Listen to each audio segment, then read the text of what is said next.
actividad, sobre todo a España. Emilio Saldaña, Pisu, él es experto en tecnología y redes sociales. Gracias, Pisu, por estar con nosotros. Al contrario, Mitzi, qué gusto saludarte y qué gustazo tener el honor de dirigirme a tu audiencia. Muchas gracias. Muchas gracias. Pues justamente hablábamos al principio de cómo es que la tecnología aplicada en la prevención de desastres, aplicada en materia de seguridad, de salud, ahora que hemos vivido la pandemia, de educación también con estas clases a distancia, pero nos preguntamos en México, ¿qué tan avanzados vamos comparado con otros países? ¿Qué nos dices? Fíjate que es muy interesante que lo comentes porque en realidad en México hay muy buen avance, particularmente en el uso de tecnología en desastres naturales, en circunstancias de emergencia, en varias vías. Una, el gobierno, es importante comentarlo, ha tenido un avance muy importante en la disposición, por ejemplo, de sistemas para poder desde consultar los números de emergencia hasta solicitar en un momento dado, incluso a través de aplicaciones, solicitudes de georreferencia, solicitudes de emergencia y asistencia en términos de salud, de bomberos, de policía. Hay un acercamiento o una filosofía de construcción de servicios digitales de salud y de emergencia centrados en el ciudadano. Digamos, esa es como la filosofía en muchos sentidos, incluso del gobierno abierto. Y en estos casos, particularmente, la participación ciudadana ha sido particularmente relevante. Recordarás el caso, por ejemplo, en años anteriores del temblor que se daba con verificado 2000 correspondiente al temblor, en el cual a través de redes ciudadanas no solamente se convocaba a la asistencia en términos de insumos básicos como agua y alimentos y ropa para quienes estaban damnificados y habían resultado afectados por los temblores, pero además había un movimiento ciudadano para decir, oigan, estaban pidiendo agua en esta delegación o en esta calle o en esta colonia y ya fue entregada, vamos a concentrar los esfuerzos en otro lado. Y adicionalmente la academia, en conjunto con la iniciativa privada, hoy tienen para México servicios particularmente relevantes en términos de seguridad, emergencias y eventos naturales. El caso de México, por supuesto, destaca en términos de las aplicaciones con las que somos notificados en la Ciudad de México, pero en todo el país, acerca de movimientos y los sismos y las prevenciones en términos de conectarnos con alertas sísmicas.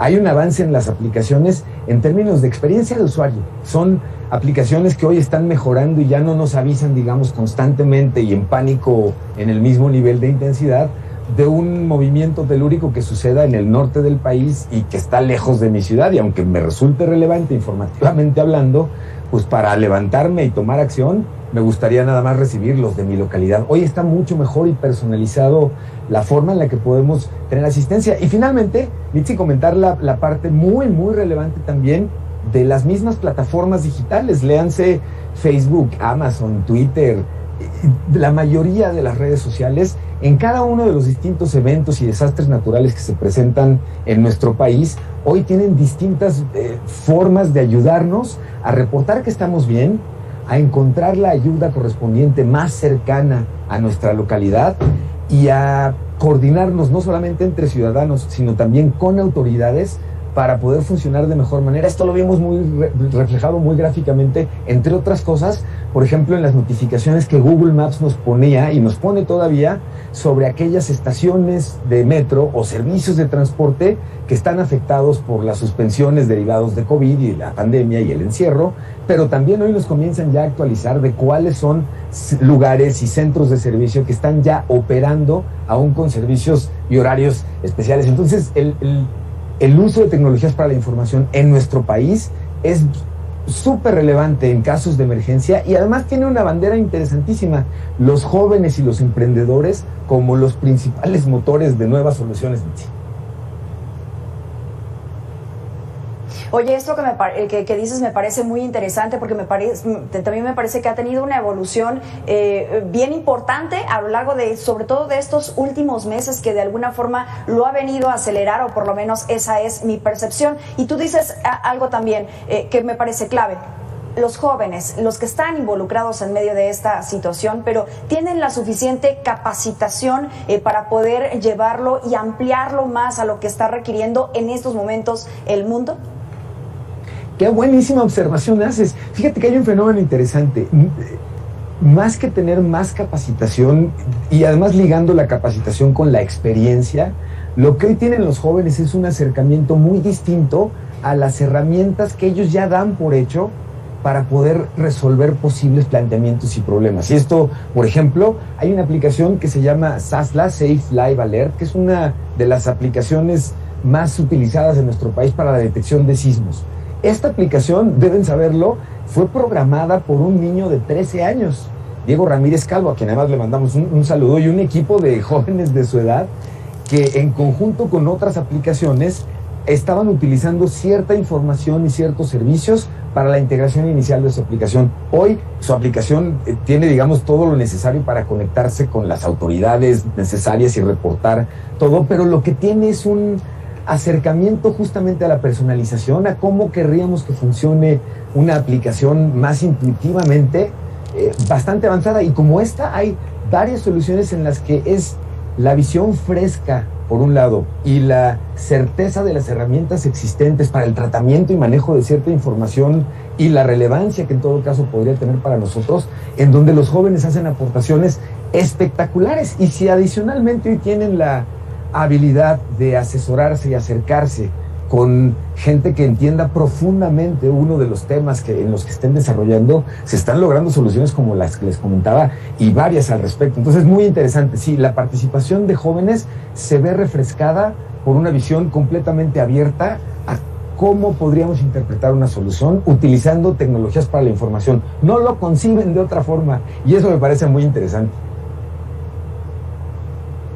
Hay personas que incluso dicen, básicamente ya los niños de ahora, los niños y las niñas de ahora están naciendo con ese chip que tiene que ver con todo lo de la tecnología, sí, porque es mucho más fácil para ellos ya agarrar una tableta y pareciera que lo traen ya básicamente en los genes. Oye, pero quienes están tomando decisiones en nuestro país, y no solamente me refiero a gobierno federal, sino los gobiernos estatales, los gobiernos municipales, que generalmente son estos políticos de antaño, ¿qué tanto están volteando a ver a estas nuevas generaciones que les pueden traer unas buenas soluciones? Y también toco el tema después de que se dio a conocer esta estrategia digital nacional, ¿qué tanto está llegando a esa realidad que estamos teniendo actualmente con todos estos desastres, con toda esta situación del cambio climático, con todo esto que nos está pegando en el rostro básicamente, que es la realidad de México?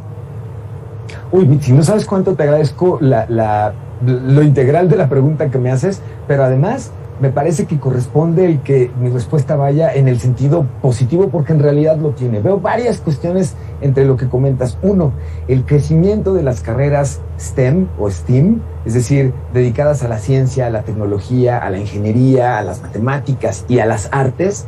Hoy, y derivado de la pandemia y de un proceso de digitalización obligado y acelerado, se presentan y se plantean como una de las grandes rutas a seguir. Es decir, ya vimos, jóvenes particularmente, que podemos complementar muchas actividades que de otra forma considerábamos irreemplazables en la vida cotidiana, en la vida tridimensional, y tuvimos la necesidad de llevarlas a cabo en lo digital, desde ir a la tiendita de la esquina a comprar lo que necesitáramos, un dulce o un antojito, pues, y a eso hacerlo en línea, porque no había de otra, hasta la coordinación y el aprendizaje en las escuelas, en la coordinación y los procesos laborales llevados a la computadora o incluso al teléfono de muchas y muchos de nosotros.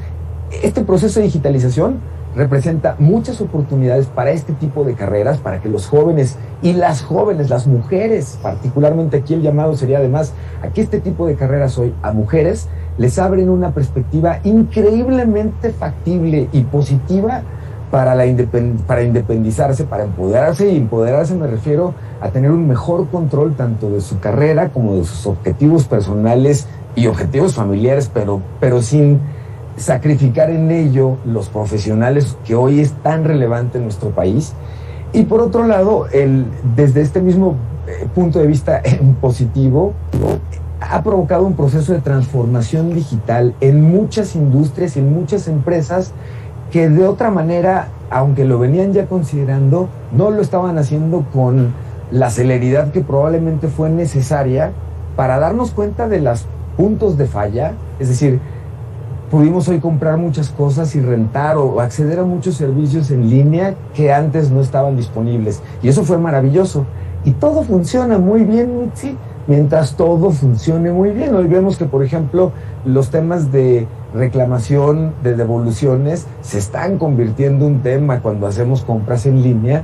Y ahí, por ejemplo, la experiencia del usuario, cómo nos tratan los servicios en línea, tienen un área de oportunidad increíblemente grande. En términos del gobierno, lo mismo. Hay un área de oportunidad muy importante porque están notando lo relevante de integrar tecnologías para la información en muchísimos aspectos de la operación cotidiana. Y finalmente cierro diciendo algo que resaltaste que me parece fundamental. Se publica una estrategia digital nacional. Es un documento, un mapa de ruta de lo que el gobierno querría, apoyado en las tecnologías para la información, construir en muy distintos tipos de programas y esfuerzos para mejorar nuestro país. Y destacan una cosa en particular, muy mencionable, porque además es una tendencia que hoy vemos a nivel mundial. Mencionan hasta 5 veces la importancia del uso del código abierto y del software libre.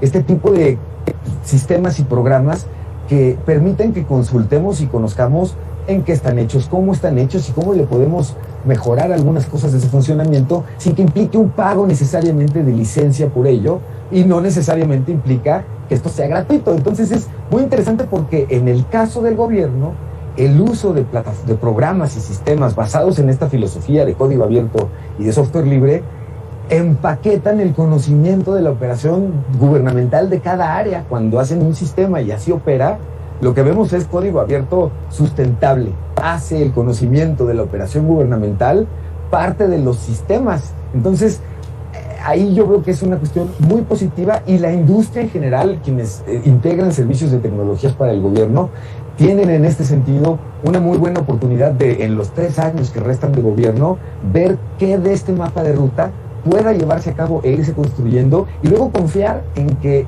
como empieza a suceder en todo el mundo, los nuevos gobiernos, las nuevas administraciones en todos los niveles, en lugar de llegar y crear todo de cero, lo que hagan es llegar y tomar lo que funcionó muy bien, y como en el software, como en los programas, pues lo que funciona muy bien lo mantenemos y lo vamos mejorando y creciendo, y aquello que no haya funcionado muy bien, pues son áreas de oportunidad para cambios y procesos, por supuesto, de innovación. Eso me parece relevante. Internet hoy funciona básicamente gracias a eso, al código abierto y al software libre.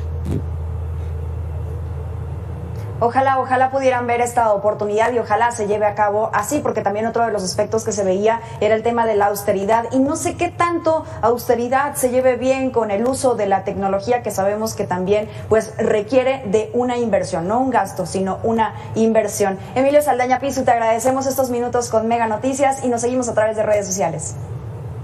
Es un placer y un gusto enorme platicar contigo y con tu audiencia. Será un placer cada que ustedes lo requieran. Muchas gracias, Mitzi.